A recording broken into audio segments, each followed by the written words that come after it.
Make sure your nightlight is on because we're reading scary Reddit stories. My wife has been peeking at me from around corners and behind furniture. It's gone from weird to terrifying. My wife, Lynn, and I have been together for 6 years and married for 11 months. Our entire history together has been very normal, and never once have I noticed any weird behaviors or red flags. I can't stress enough how out of character this whole thing is for her. Lynn is very kind, intelligent, and thoughtful. She's always been the no-nonsense type of person. Being childish or trying to scare me is not something she would do normally. She doesn't even like watching horror movies. When we first started dating, she agreed to watch The Shining because she knew how much I loved horror. She was so scared that she didn't even make it through half the movie before we had to turn it off. She isn't into anything creepy and has never been into pranks. It's just not her cup of tea, and that's fine. But that's what was so strange about this. It's so unlike her. I should also add that she never had any mental health issues, and as far as I'm aware, it does not run in her family. I know some people are able to hide their mental health problems, but in the 6 years we've been together, I think I would have seen some sort of sign. 2 months ago, I was in the kitchen making myself some coffee before work. I was running a bit late that morning, and I knew I would not be able to make it to Dunkin' Donuts for my usual morning fix. I took a sip of my coffee as I hurried down the hall towards the front door when I happened to notice Lynn peeking at me from around the corner ahead of me. I could only see her eyes and a strain of her long dark hair hanging against the wall. The rest of her body was concealed behind the corner. I nearly spilled my coffee when I saw her. "Geez, Lynn," I said, wiping a few drops of coffee from my pants.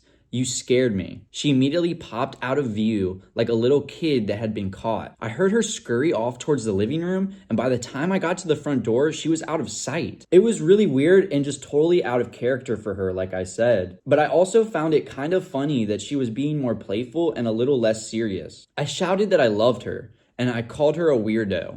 As I shut the door behind me and I heard laughing. Her behavior was a bit odd, but it certainly wasn't something to call a priest over. I forgot about it by lunch, and by the time I got home, she was her normal self. I didn't bring it up, and neither did she, and life went on. The next incident happened 3 days later. It was around 2 a.m., and I had woken up to get a drink. I was standing at the kitchen island, jug of OJ in hand, when I felt a strong feeling that I was being watched. For whatever reason, I looked down at the floor and saw my wife's smiling face staring back. She was peeking at me from the other side of the island, staring up at me with wide, unblinking eyes and grinning like the Cheshire cat. I screamed, I'll admit it, not out of irritation, but fear. For some reason, at that moment, I was scared. At the sound of my scream, Lynn scuttled backwards out of my view, her hands and feet smacking the tile floor as she hurried out of the kitchen on all fours. I did not run after her, or even yell after her. I just stood there frozen in shock, wondering what the F had possessed her to do that. It took me a little longer than I'd like to admit to go back upstairs, but I eventually did. When I got to our bedroom, Lynn was lying on her side, asleep. Or at least pretending to be. I stood there for a while, watching her breathing to be sure she was really sleeping. I had the feeling she might jump out at me at the moment I got into bed, but she didn't. I climbed into bed, and she didn't even move. Her breathing was soft and deep, and I was starting to wonder if I dreamt the whole thing. The next morning, I waited for her to come down for coffee, and after handing her a mug and kissing her cheek, I decided to ask her about it. "What was that about last night?" I asked, keeping my tone light so I don't offend or embarrass her. She frowned over her cup of coffee, shaking her head like she had no clue what I was referring to. "You were peeking at me again. From over there," I said, pointing to the spot on the floor by the kitchen island. She followed my gaze, and when she looked back at me, she burst out laughing. She laughed so hard that I couldn't help but join her. "You creep me out sometimes, you know that," I said. She giggled and sat her cup on the counter and wrapped her arms around my neck. "You creep me out all the time, so I guess we're even," she teased. We said our goodbyes and left for work. As I drove, I kept thinking about how creepy it had been seeing her grinning at me from behind the island like that. The sounds her hands made on the floor as she crawled away. I told myself she was just trying to be silly, just trying to join me in my love of all things horror. It's not like I was afraid of her, but it still didn't sit right with me. I started seeing her peeking at me more and more.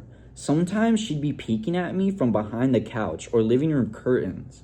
Once she even managed to get inside her grandmother's old trunk that sits at the front of our bed.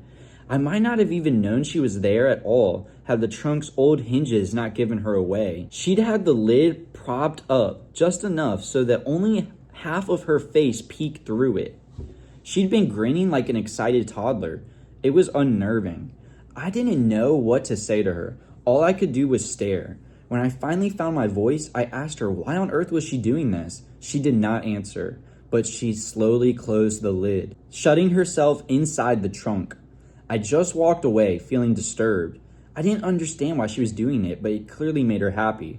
I just hoped she would tire of this game quickly. Lynn didn't peek at me for the next 2 weeks. I started to think she was done with her weird prank, and I was relieved. We were watching a show on Netflix one night, and I jokingly said that I didn't see her peeking at me lately, and that she must have given up on her spy game. She looked at me with a small smile and said maybe I've just gotten better at it. I didn't say anything, but I wondered whether or not she was joking. For the next few days, I couldn't stop thinking about what she'd said. Was she still peeking at me when I wasn't looking and I just hadn't noticed? And if so, what the hell was she getting out of this? I started to feel paranoid and constantly checking whether she was watching from around the corner or behind a door. I was jumpy whenever I was home and she wasn't even in full view of me. I felt stupid and a little crazy. But after a few weeks without another incident, I began to relax. I stopped checking behind furniture and walls and told myself it was just a bad memory. Then a few days ago, things got so much worse. Lynn left to go to a friend's and I lounged on the couch and played a couple of games on my laptop. Around 9 p.m., I hopped in the shower and I was washing the soap from my hair. I felt that awful feeling that I was being watched, so I slowly opened my eyes and almost had a heart attack. Lynn was peeking from behind the shower curtain, her entire head stretched into the shower, leaving just her body outside. Her long dark hair hung against the curtain, the ends dripping with water. Her mouth hung open in a terrible grin, her eyes wide and red as if she hadn't blinked in a while.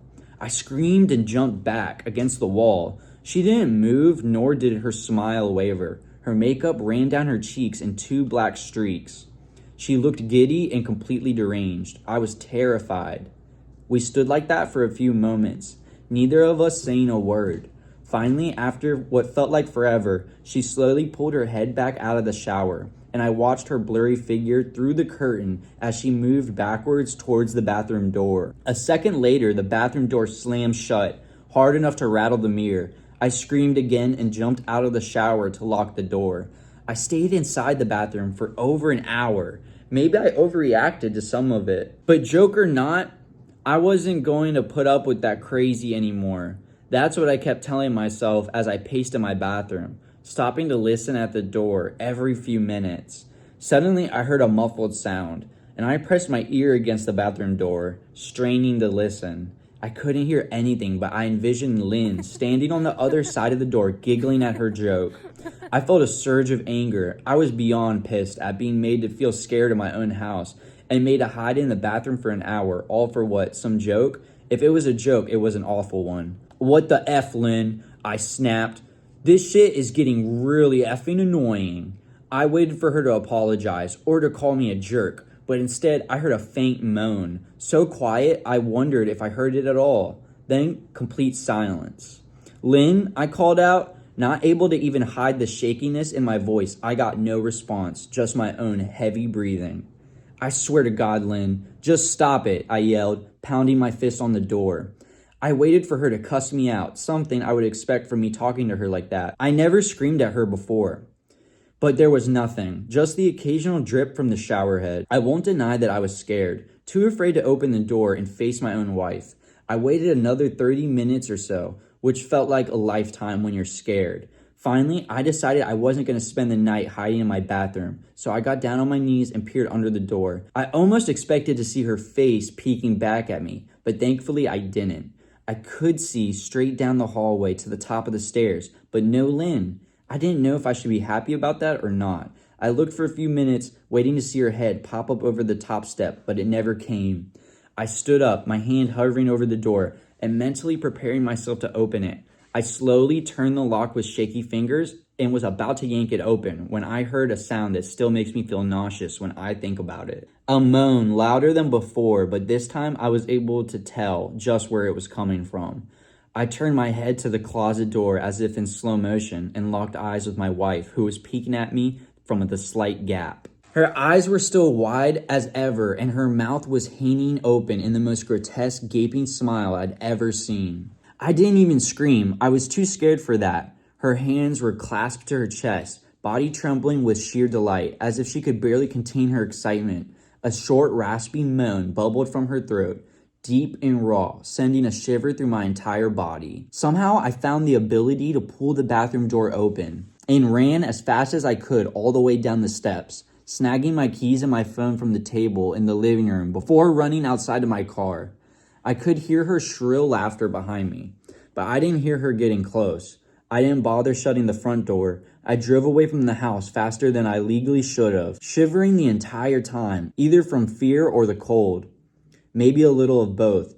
I hadn't grabbed a coat or even a pair of shoes. I was still in my boxers and my hair was damp. I drove straight to my brother Chris's house about 40 minutes away, ignoring any and every call and text I got. I didn't check my phone until I was safely parked in my brother's driveway.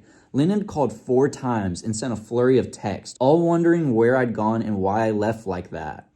I threw my phone at the dash in a rage, furious at her nonchalant attitude. My brother and his wife were surprised to see me, especially dressed in a pair of boxers, but told me to stay as long as I needed. Chris lent me some clothes and asked me what happened. I told him Lynn and I had a fight, but didn't go into the details. I didn't want him to think I was overreacting, leaving my wife over a prank, even if it was a strange one. I mean, hadn't I encouraged her for years to lighten up? Instead of being so serious all the time, I'd wanted her to relax and loosen up, but this was definitely not what I'd had in mind. I tried to sleep on their sofa, but my brain wouldn't let me sleep. Every time I closed my eyes, I saw Lynn's face staring at me from inside the closet. Knowing she'd been in there with me the entire time made my skin crawl. She never left the bathroom at all. Instead, she slipped inside the closet and slammed the bathroom door shut to fool me. The mere thought of going back home gave me anxiety. I tossed and turned, unable to sleep. Chris ended up giving me a sleeping pill so I was able to get a little rest. My sleep was filled with terrible dreams, all of Lynn's smiling face. I woke up just as the sun started to rise. My sore body ached from the sofa, and I felt drained. I knew I'd have to call Lynn at some point, but I didn't know what to say to her. I wouldn't be going home unless she gave me her word she'd never do creepy shit. I just wanted my wife back. Her normal, serious self never looked so good to me.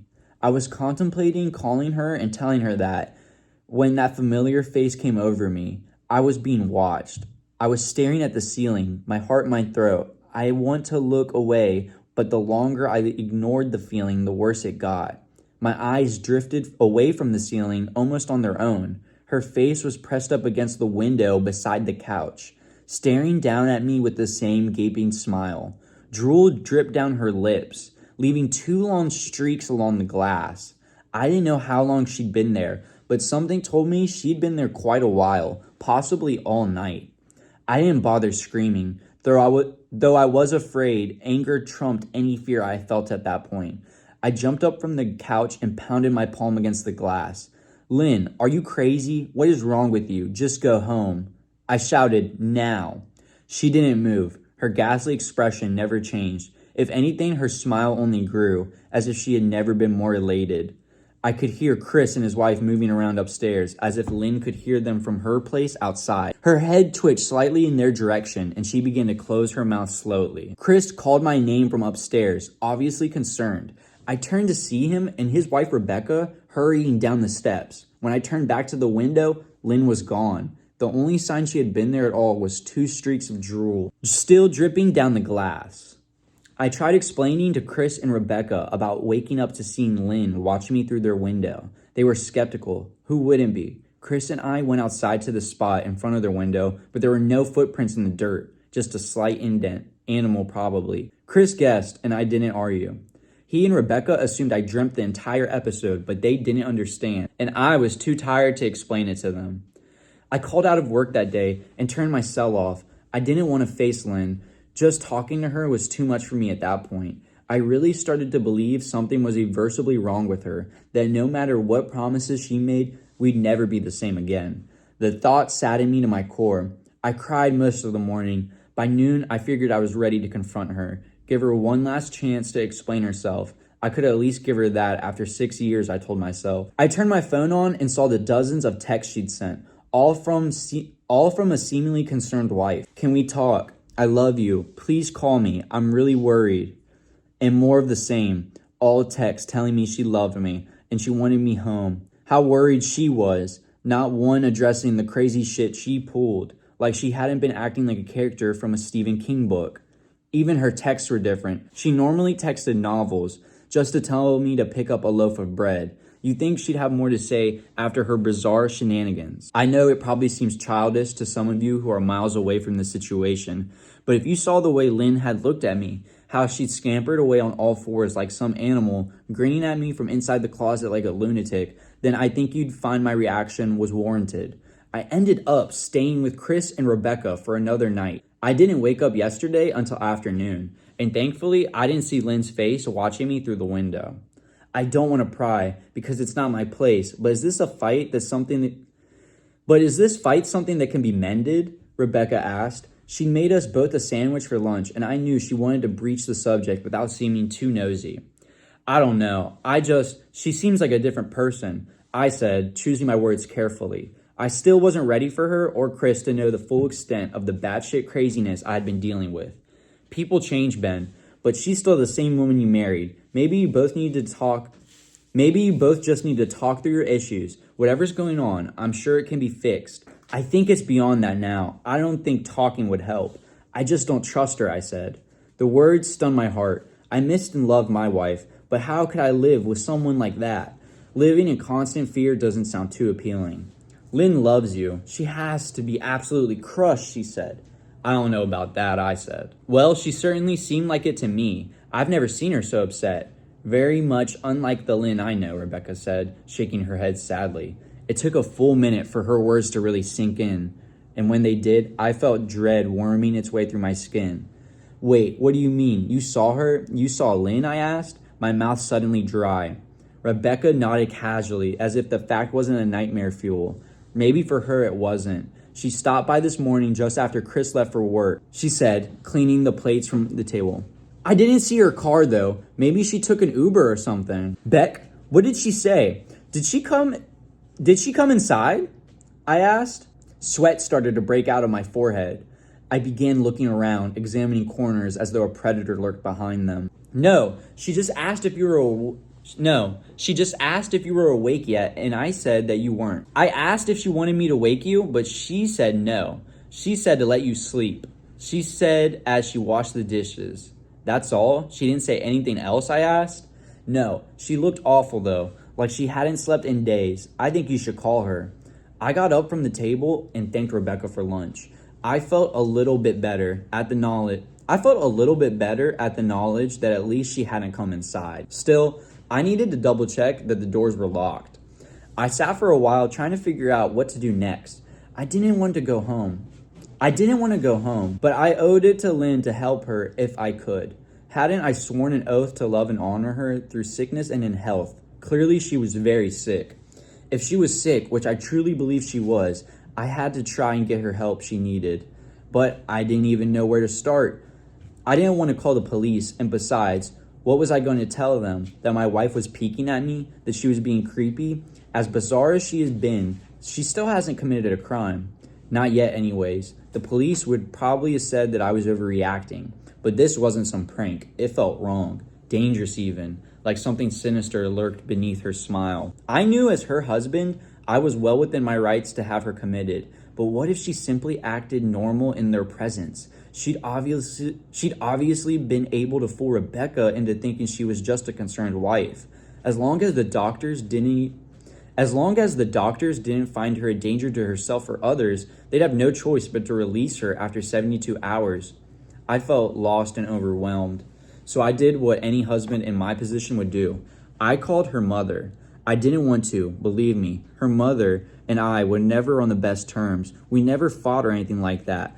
She just wasn't a very warm person and wasn't really easy to get along with. She hardly ever smiled, and when she did, only her lips would move into a thin-lipped smile, leaving her eyes as blank as before. She gave off this aura that felt like she was permanently on the offensive. I'd only met her twice, and both times were for such short visits, I got the impression she didn't approve of me for her daughter. Lynn always ushered us out quickly, as she didn't want me to feel uncomfortable, which I was grateful for. Being in her mother's company felt almost unbearable, like walking on glass. I was glad when we moved 3 states away so we didn't have to see her often. I was happy to avoid the woman, but I needed her help. I really didn't want to talk to her at all, but I had to talk to someone, and someone who knew Lynn better than I did. So I grit my teeth and did what I had to. Yes, she answered, always sounding irritated. Hey, it's me, Ben. Do you have a minute to talk? I asked. I could hear her cluck her tongue in irritation. I'm in the middle of writing some checks, but if you insist, I suppose I could spare a moment. What is it that you want to discuss, Benjamin? She said coolly. It's about Lynn. She's been acting strangely, and I was wondering if you had any idea whether this... I was quickly interrupted. It's a bit difficult to follow your rambling, Benjamin. What is it that you want from me? She asked. I could almost see her standing there in her thin sweater and slacks, tapping her fingernails impatiently on the table. I wanted to know if you've ever noticed any odd behavior or possibly any mental health issues. There was a long, uncomfortable pause that I couldn't tell was because she was just thinking or something else. Finally, after a few seconds, she spoke.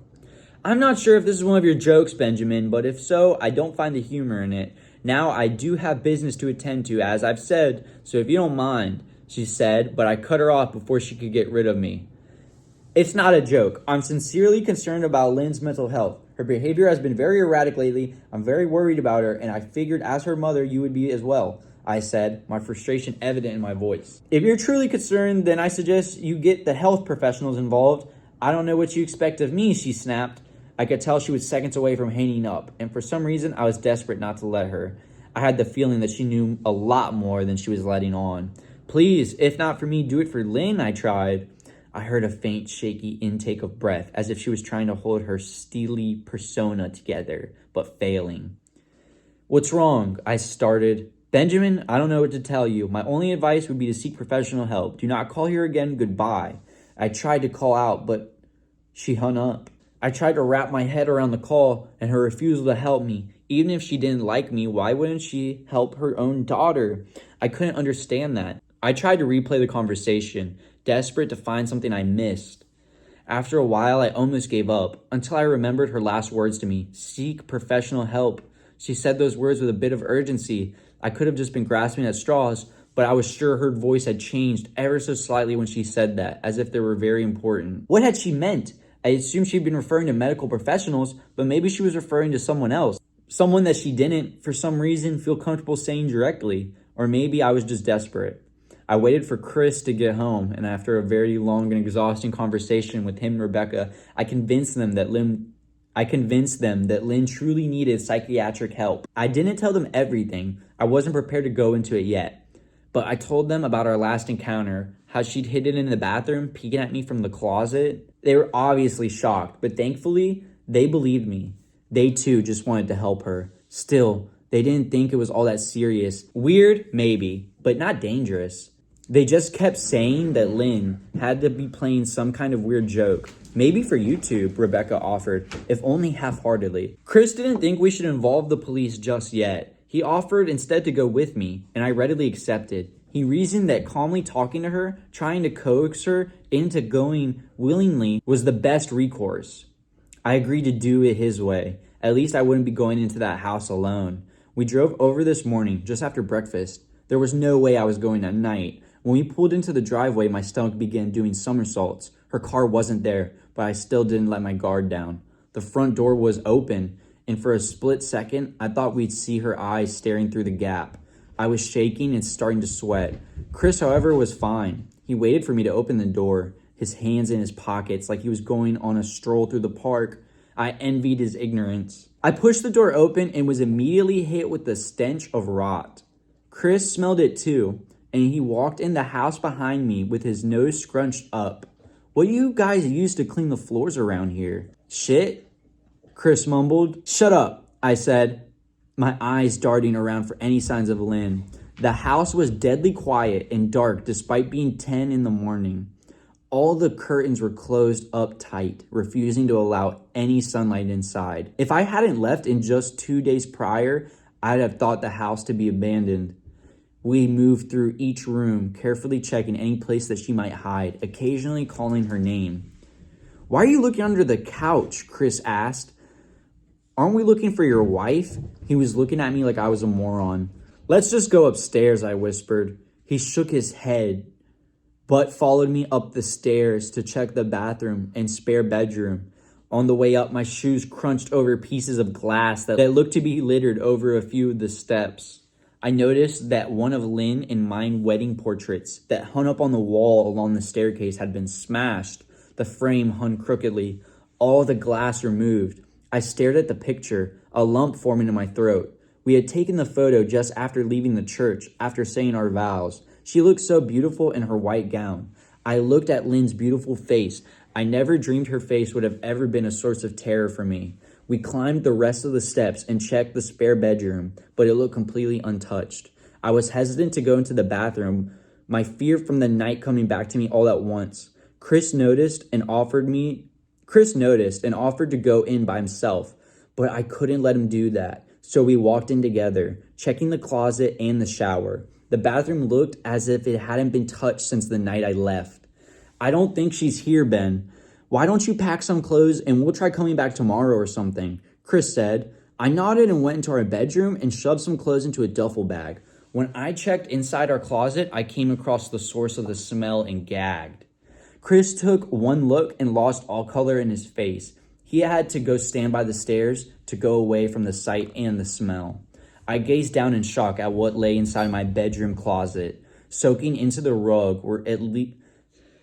I gazed down in shock at what lay inside my bedroom closet. Soaking into the rug were at least a dozen eyeballs, all carefully laid out in pairs. Some were as large as quarters, while others were as tiny as marbles. I stared down at the eyes she'd collected from small animals, and I wondered how she'd gotten them and shuddered at the thought. Man, I thought it had been bad with Becca's shoe addiction, but your wife's in here collecting eyeballs, Chris said. Ben, I think we should go, he called from the hall. I'm getting nauseous.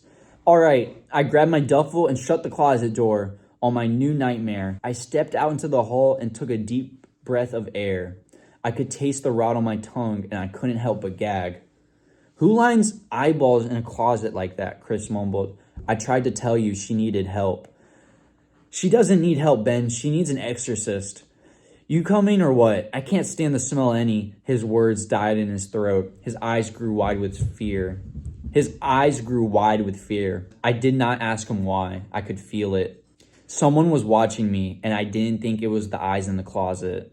I turned around and my eyes slowly scanning the bedroom. Christ, I whispered, as I finally saw what we'd missed. Under the bed, curled on her side, watching us with excitement of a kid on Christmas morning, was my wife. She held her hands together just under her chin, and they were shaking eagerly. Now that she knew she had been found, I could hear the quiet noises she was making. A sort of hiccuping sound in her throat, as if the excitement was just too much for her. It was just unnerving, to say the least. Wide eyes and the same huge smile. Everything in me told me to run, but I forced it away. This was my wife. No matter how twisted she was, still the woman I married. I had to help her.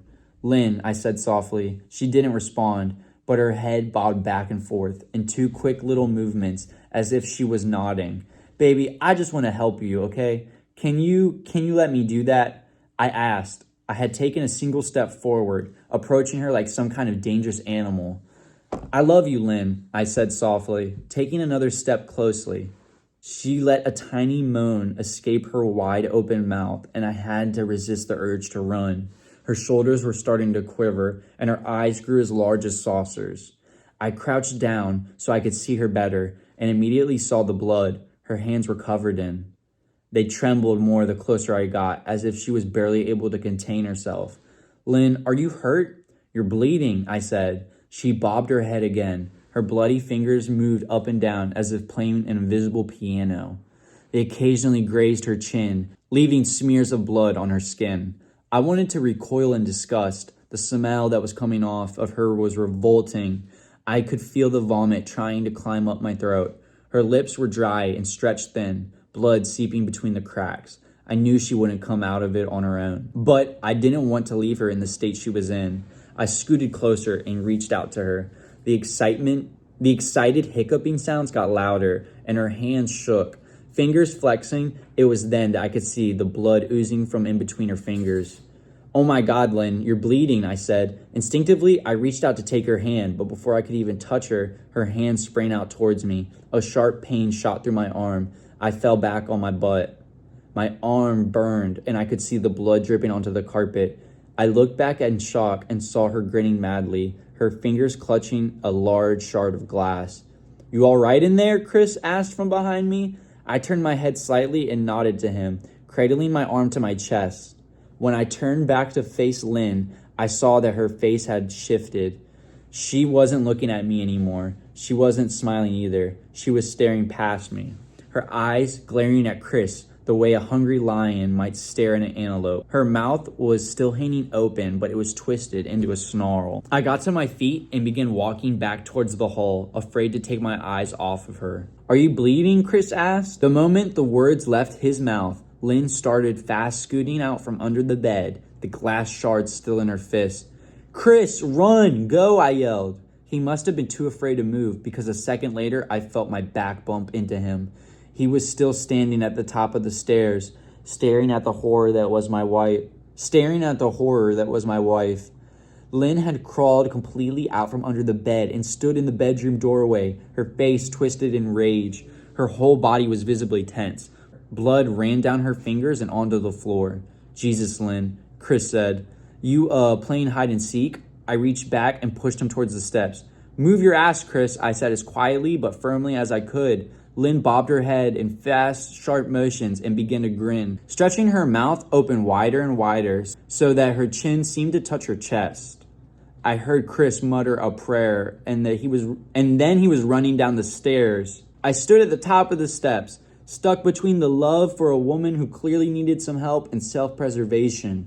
"I only want to help," I said, choking back tears. Her eyes focused on me once again as she slowly lifted the glass, holding it out in front of her, and then she started sprinting towards me, grinning with utter excitement.